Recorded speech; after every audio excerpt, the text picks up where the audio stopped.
Violence broke out across the state following the arrest of one of the leaders of an infamous criminal gang, notorious lord dubbed El Chapo. On July 17th, 2019, the notorious Joaquin El Chapo Guzman faced a sentence that sent sweat drops through the nation.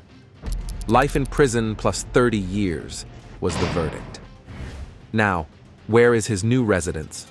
None other than America's most unforgiving fortress, the ADX Florence. From housing inmates like the notorious Al-Qaeda co-founder, serving a life sentence to the serial killer nicknamed Dr. Death, serving 3 consecutive life terms for poisoning over 60 patients. When they went to get him, he was gone. He had disappeared. These are why even the master prison escapist, Guzman, is forever stuck to the ADX Florence Prison. The Genesis. On July 20th, 2019, at 0:48, El Chapo was officially locked up at ADX Florence in the United States. However, 6,756 days before this, he did something that made him a wanted man in almost every country. His first prison escape, which happened on January 19th, 2001, sounded like a scene from a fictional movie. But when it comes to El Chapo, anything is possible. He escaped from one of the most secure prisons in Mexico with the help of prison guards and workers, including Francisco El Chito Camberos Rivera. El Chapo meticulously planned his escape, greasing a lot of palms to arrange everything. When the time came for him to leave prison, El Chito electronically opened his cell door, concealed El Chapo in a laundry cart filled with 30 clothes, and wheeled him through different doors and out of the cell. It's important to note that this was a maximum security prison, so wheeling El Chapo through numerous security checkpoints was incredibly risky. At one point, El Chito had to convince a security guard to allow them through a gate, and during the process, the laundry cart started rolling back. El Chapo feared that the cart would spill over and he would be sent back to prison. Fortunately, the cart stopped, and El Chito managed to wheel him to the parking lot, where he was transported into another car and taken out of the area. This escape solidified El Chapo's reputation as one of the most dangerous men in the world. After his first escape, the United States wanted El Chapo extradited, but he knew that if he was sent there, he would never make it out and would lose everything, including his cartel, narcotics organization, and even his family. So he went into hiding, but he didn't stop there. In 2019, he made history once again with another spectacular prison escape. His life was like a movie, and it seemed like he could accomplish anything. However, his freedom was short-lived. Currently, El Chapo is serving a life sentence at ADX Florence, one of the toughest American prisons. Now, the question in people's minds is it possible for him to escape from this prison? But federal agents and experts believe it's impossible. The level of security is extremely high, and he is closely monitored and restrained every day. They claimed prison has a history of housing the most dangerous criminals, and incidents such as fatal stabbings of correctional officers have prompted the need for a more secure facility like ADX Florence. The conditions at ADX Florence are severe, and even notorious criminals like El Chapo suffer greatly. But before we dive back into the possibilities of escaping the ADX Florence prison, let's wheel down a little to the life of this notorious guy. Tales from the Archive. Joaquin Archivaldo Guzman Loera, commonly known as El Chapo, entered the world on April 4, 1957, in the humble village of La Tuna, nestled amidst the rugged terrains of Badiraguato, Sinaloa, Mexico. Born into a family of modest means, his parents, Emilio Guzman Bustillos and Maria Consuelo Loera Perez, worked hard to provide for their children. Joaquin's lineage can be traced back to La Tuna for generations, grounding him in the traditions and challenges of rural life. His family's livelihood revolved around cattle ranching, a common occupation in the region. However, whispers in the village hinted at another source of income: opium poppy farming.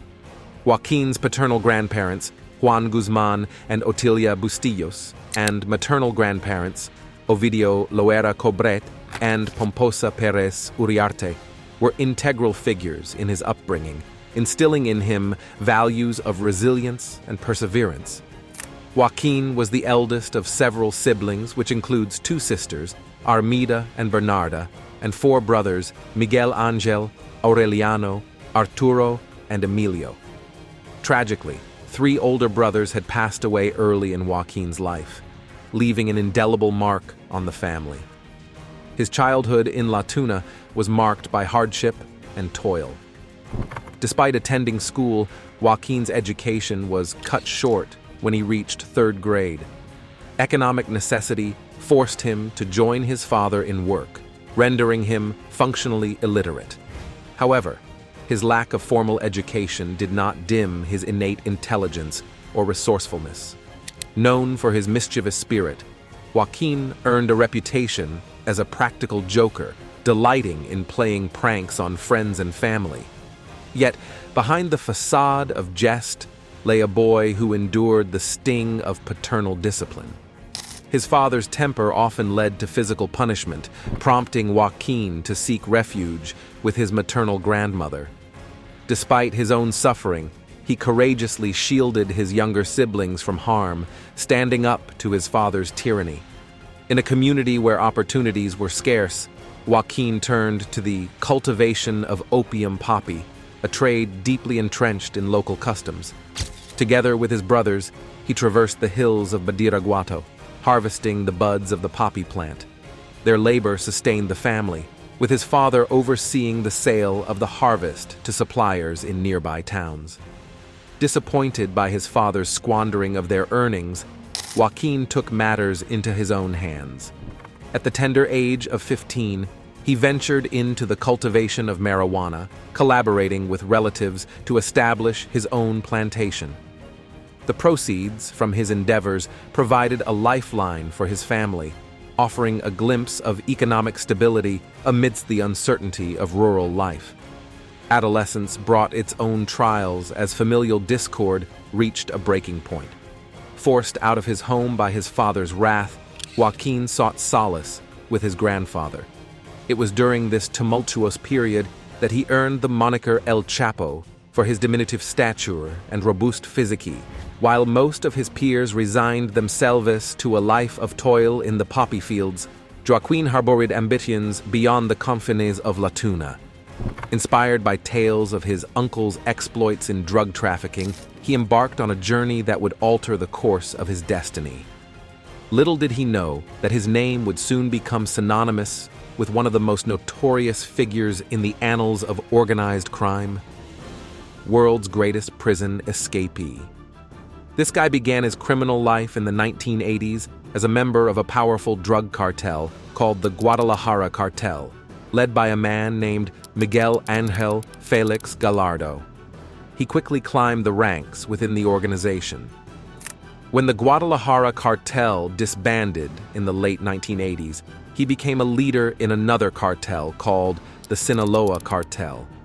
Under his leadership, the Sinaloa Cartel came up with clever and creative ways to smuggle drugs. They built air-conditioned tunnels underneath the Mexico-United States border, hid drugs inside chili pepper cans and fire extinguishers, and even launched drugs over the border using catapults. The cartel produced and smuggled various illegal drugs, including marijuana, heroin, cocaine, and methamphetamine. In 1993, he was arrested in Guatemala and sent back to Mexico. He was put on trial for murder, but was found not guilty. However, he was found guilty of drug trafficking and possessing firearms, and he was sentenced to more than 20 years in a super high-security prison. Despite being behind bars, he continued to run his criminal organization with the help of corrupt prison officials who turned a blind eye to his activities. According to sources, he took over as the head of the cartel in 1995. In 2001, he managed to escape from prison with the assistance of corrupt guards. This led to an investigation, and many prison employees, including the warden, were arrested on charges of corruption. During the early 2000s, he was believed to be responsible for a large portion of the marijuana and cocaine that was smuggled from Colombia and Mexico into the United States. He was also considered the biggest methamphetamine smuggler in the region, with methamphetamine being produced in Mexico using chemicals from Asia and then smuggled into the United States. His wealth was estimated to be around $1 billion by Forbes magazine in 2009, and his cartel was believed to make around $3 billion in annual revenue. In Mexico, he became a sort of folk hero, with some people glorifying him and his life story even being turned into popular songs known as narco corridos, which are ballads about drug trafficking. The United States government saw him as a major target in their war against drugs. In 2004, they announced a reward of $5 million for information leading to his arrest on federal drug charges. In 2012, the United States Department of the Treasury, which considered him the most powerful drug trafficker in the world, froze the assets of his family members under the Foreign Narcotics Kingpin Designation Act. In the early 2000s, the Sinaloa cartel engaged in violent conflicts with rival cartels and Mexican law enforcement. These battles resulted in the deaths of tens of thousands of people. In 2006, the Mexican army launched a major offensive against the drug cartels, resulting in the arrest of many traffickers. However, they failed to dismantle the major cartels or capture him. After spending years in hiding, he was finally apprehended in February 2014 in Mazatlan, Mexico, thanks to a joint operation by the United States Drug Enforcement Administration, DEA, and the Mexican Marines. But he managed to escape from custody once again on the night of July 11th, 2015. He fled from a maximum security prison near Toluca by using a tunnel that had been dug beneath the shower in his cell. The tunnel, which was over a mile long, led to a house on a construction site. The tunnel was reinforced with wood and had lighting and ventilation, indicating that it had been planned for a long time. It was even reported that a motorcycle had been used during the tunnel's construction to remove soil. This escape triggered a massive manhunt, and there were suspicions of inside involvement in his escape. The escape was a huge embarrassment for Mexican President Enrique Peña Nieto, who had made cracking down on drug cartels a major focus of his administration and had celebrated Guzman's previous capture as a significant victory. Finally, on January 8, 2016, he was captured again in Los Mochis, Sinaloa, after a shootout. The following year, he was extradited to the United States, where he faced multiple charges, including drug trafficking, money laundering, and conspiracy to commit murder.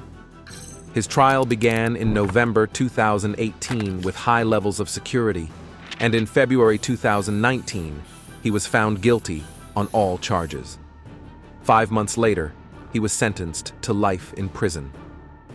In 2021, his wife, Emma Coronel Aispuro, was arrested in the United States and accused of being involved in his drug empire. She later pleaded guilty to several charges and received a 3-year prison sentence. Now El Chapo has been jailed, but do you know that El Chapo's life in prison is more disturbing than you think? Well, this picture captured an incident that played out one day. While sitting in his cell, El Chapo heard some noise coming from outside. He went closer to the bars to see what was happening. To his surprise, he saw a woman standing there, bare without clothes. El Chapo couldn't believe his eyes. How did she get inside? What did she want with him? The woman smiled mischievously and locked eyes with him, creating a strange connection between them. El Chapo felt a strong pull towards the woman, as if she held secrets that could change everything. But just as quickly as she appeared, she vanished, leaving El Chapo confused and wanting more. It gave him hope and made him more determined than ever to escape from the prison and regain his power. He started planning his escape, fueled by the memory of the woman's visit. He dreamed of a life outside the prison walls where he could be free and in control again. But will that dream be possible? You won't believe why El Chapo may never find his way out of that prison. Share your thoughts with us in the comment section on what you think about the adventures of this guy. The ADX Florence. Just 2 hours outside of Denver, in the dry foothills of the Rocky Mountains, you'll find the highest security prison in America. Officially known as the United States Penitentiary Administrative Maximum Facility, it's more commonly called the ADX. Located in Florence, Colorado, the ADX is the only federal Supermax prison in the country, housing the most dangerous and escape-prone inmates in the federal prison system. Among the nearly 400 male inmates at the ADX are several notorious figures. Joaquin El Chapo Guzman, the infamous drug lord, was sent to the ADX after successfully escaping from maximum security prisons in Mexico on 2 occasions. The Unabomber, Ted Kaczynski, is also held there, along with Eric Rudolf, the Atlanta Olympics bomber. Other inmates include Zacharias, a conspirator in the 9 out of 11 attacks, Terry Nichols, the Oklahoma City bomber, Ramzi Youssef, the 1993 World Trade Center terrorist, and Michael Swango, a doctor who killed as many as 60 patients by poisoning them. Inmates do not end up at the ADX by chance. Many have committed murder, either inside or outside of prison, including the killing of guards. Others are hardcore gang members who have ordered or carried out hits on fellow prisoners. Additionally, a significant portion of the men housed at the ADX, up to 1/3 according to one estimate, have a diagnosed mental illness that poses a serious threat to themselves and others. However, critics argue that regardless of the inmates' crimes or mental conditions, the conditions inside these highly secure facilities, where prisoners spend 23 hours a day in solitary confinement, constitute cruel and unusual punishment. The United Nations even considers them a form of torture. In other prisons, inmates may be placed in solitary confinement for short periods as a response to violent or aggressive behavior. This type of punishment is commonly known as administrative segregation or the hole. At the ADX, also known as the Alcatraz of the Rockies, the entire prison is essentially the hole. Inmates at the ADX are confined to small cells measuring 7 by 12 feet for 23 hours a day. They receive their meals through a slot in the cell door, and their only glimpse of the outside world is through a narrow window offering a view of the empty sky. This prevents prisoners from learning the layout of the prison or the location of their cells. No one has ever managed to escape from ADX Florence. Since the inmates cannot be trusted with anything that could be fashioned into a weapon, all the furniture in their cells is made of solid, immovable concrete. A concrete writing desk, concrete chair, and a concrete slab with a thin foam pad serving as a bed. The bathroom consists of a combination toilet and sink, along with a shower that automatically turns on 3 times a week. With good behavior, inmates are allowed to purchase a small black and white TV with a built-in radio and borrow books and magazines from the prison library. Phone calls are limited to 15 minutes per month and only with immediate family members. Visits are allowed 5 times per month under strict conditions. Inmates are only let out of their cells every day for 1 hour of exercise. Handcuffed and shackled at their feet, they are either taken to an empty room with a pull-up bar or brought outside to a yard where they are locked alone inside a caged pen. Robert Hood, a former warden at the ADX, described the prison as inhumane. He stated, "When it's 23 hours a day in a room with a small window where you can't even see the Rocky Mountains, let's be honest here. It's not designed for rehabilitation, period, end of story." There are roughly 2 million people incarcerated in the United States at any given time. According to the United States Bureau of Prisons, a small segment of this population presents significant challenges to prison staff, including wardens and guards. The need to control these individuals, described as the most dangerous, recalcitrant, aggressive, and antagonistic inmates in a prison system, led to the design and construction of increasingly secure facilities. The first super maximum security prisons were built in the 1980s, and there are now over 30 such Supermax prisons in the United States. The ADX, the only Supermax for federal prisoners, was constructed in 1994. Karamat Ryder, a criminology and law professor at the University of California, Irvine, who wrote a book about a Supermax prison in California called 23/7 Pelican Bay Prison and the Rise of Long-Term Solitary Confinement, explains that the explicit rationale behind Supermax prisons is to remove individuals who are deemed so dangerous from the general prison population, with the belief that everyone else will be safer as a result. The idea is that by isolating these individuals in harsh and restrictive conditions, there will be less violence and a deterrent to gang behavior. So, why will it be difficult for Guzman to escape the ADX Florence Prison? Well, here are other notorious mates in the world of criminality who have not made their way to escape from this prison, which confirms that El Chapo's life in prison is more disturbing than you think. Zacharias. Zacharias is a well-known prisoner in Colorado and gained notoriety for his involvement as a conspirator in the 9 out of 11 terrorist attacks. He was born in Saint-Jean-de-Luz, France, and was a former operative of the Al-Qaeda organization. Zacharias is the only person who has been convicted for his role in the 9 out of 11 attacks. In 2006, he was found guilty of conspiring to kill American citizens during the terrorist attack. However, he managed to escape the death penalty and was subsequently taken to the Supermax high-security prison in Florence, where he is currently serving a life sentence. Terry Nichols and Timothy McVey. Terry Nichols and Timothy McVey had a significant connection and shared a history together. They first met while serving in the United States Army in the late 1980s. Over time, they developed strong anti-government beliefs and became immersed in conspiracy theories. They even attended gun shows where they studied bomb-making techniques. In 1995, Nichols and McVey conspired to carry out a devastating act of terrorism, the destruction of the Alfred Murrah Federal Building in Oklahoma City. The bombs they constructed caused immense destruction and loss of life.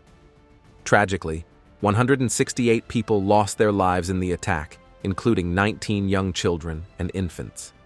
Terry Nichols faced legal consequences for his involvement in the Oklahoma City bombing. He was sentenced to 161 consecutive life sentences, reflecting the severity of his role in the crime. On the other hand, Timothy McVey, who was considered the primary mastermind behind the bombing, was executed by lethal injection at USP Terre Haute in 2001. Eric Rudolf. Eric was born on September 19, 1966, in Merritt Island, Florida, USA. He became well known for carrying out 4 bombing attacks in Birmingham and Atlanta. These attacks caused the deaths of 2 people and injured hundreds more. After committing the crimes, Eric managed to escape from the authorities and became one of the most wanted criminals. Eventually, law enforcement officials found him hiding in the mountains of western North Carolina. He admitted his guilt and was sentenced to life in prison. Eric is currently serving multiple life sentences at the high-security ADX facility in Florence, Colorado. Michael Swango. Michael, born on October 21, 1954, in Tacoma, Washington, is one of the most famous Supermax inmates in Florence, Colorado. He was a former physician who gained notoriety when he was accused of fatally poisoning his patients and colleagues. It is alleged that he caused the deaths of more than 60 people through poisoning. The remains of some of his patients were exhumed and found to contain poisonous substances. Although Michael confessed to causing only 4 deaths, he was found guilty of the crimes and received a life sentence from the court. He is currently serving his sentence at ADX Florence Federal Prison in Colorado. Larry Hoover. Larry Hoover, also known as King Larry, was involved in gangs from a young age. He started as a member of the Supreme Gangsters and later became part of the Black Gangster Disciple Nation after a merger with a rival gang. In 1973, Hoover allegedly ordered the killing of a drug dealer named William Young, whom he believed was stealing from the gangster disciples. He was subsequently sentenced to 150 to 200 years in prison.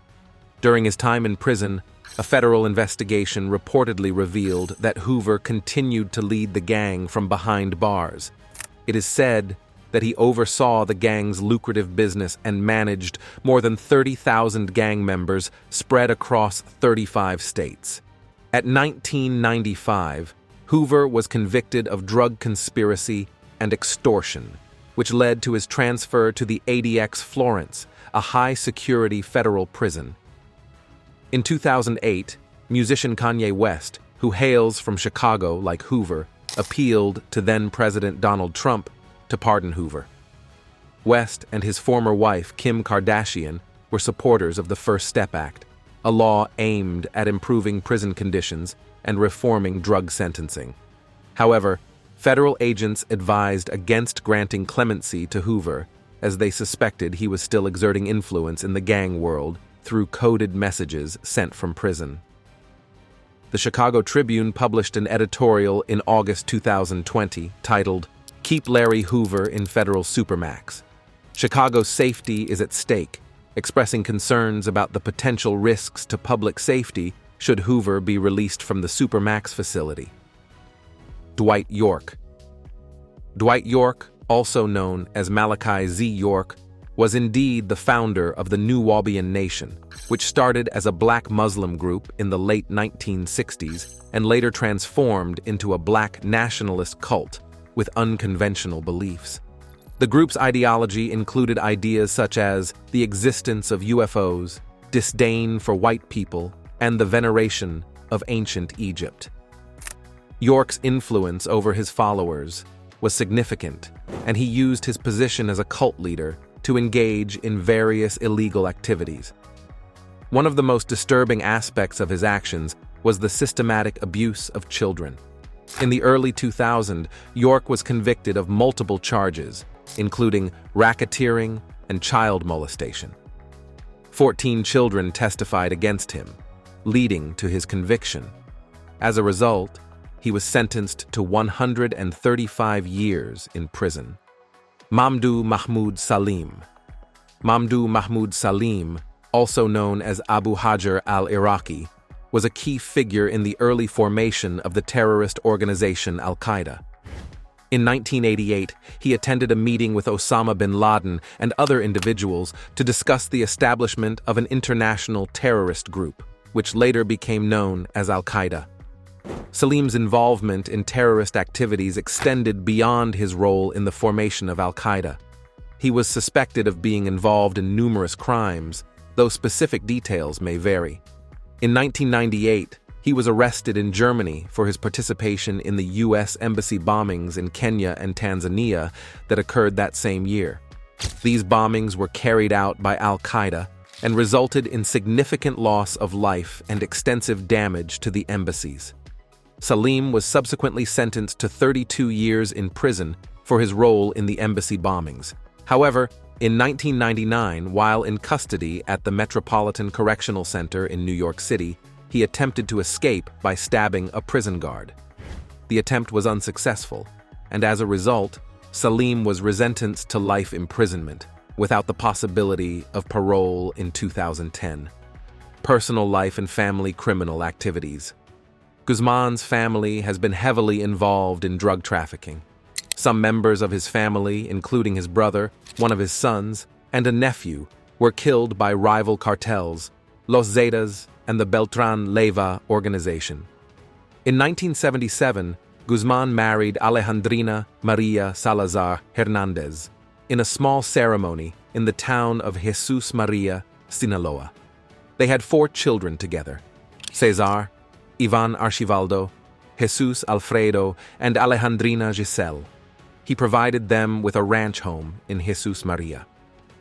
When he was 30 years old, El Chapo fell in love with a bank clerk named Estela Peña from Nayarit. He kidnapped her and had a relationship with her, eventually leading to marriage. In the mid-1980s, Guzman married again, this time to Griselda Lopez Perez. They had 4 more children together: Edgar, Joaquin Jr., Ovidio, and Griselda Guadalupe. Guzman's sons followed in his footsteps and became involved in the drug business. His wife, Lopez Perez, was arrested in 2010 in Culiacan. In November 2007, Guzman married Emma Coronel Aispuro, an 18-year-old American beauty queen and the daughter of one of his top deputies, Inés Coronel Barreras. They got married in Canelas, Durango. In August 2011, she gave birth to twin girls, Maria Joaquina and Emali Guadalupe, in Los Angeles County Hospital, California. In June 2021, Emma Coronel Aispuro pleaded guilty to charges in the United States and admitted to helping her husband run his criminal empire. On May 1, 2013, Guzman's father-in-law, Inés Coronel Barreras, was captured by Mexican authorities in Agua Prieta, Sonora. United States authorities believed that Coronel Barreras played a significant role in the Sinaloa cartel's marijuana smuggling operations through the Arizona border area. In February 2005, Guzman's son Ivan Archivaldo, also known as El Chapito, was arrested in Guadalajara on money laundering charges. He was sentenced to 5 years in federal prison but was released in April 2008. Guzman's son, Edgar Guzman Lopez, was killed in a 2008 ambush in a shopping center parking lot in Culiacan, Sinaloa. Guzman's brother Arturo, known as El Pollo, was killed in prison in 2004.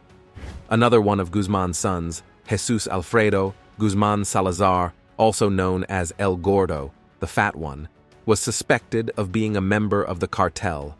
He was indicted on federal drug trafficking charges in 2009, along with Guzman, by the U.S. District Court of Northern Illinois.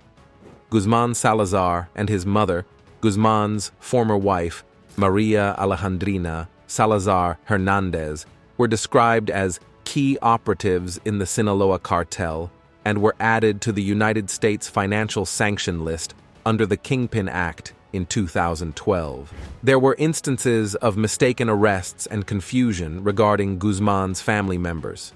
For example, Jesus Guzman Salazar was mistakenly detained by Mexican Marines in 2012, and it was later revealed that they had arrested the wrong person.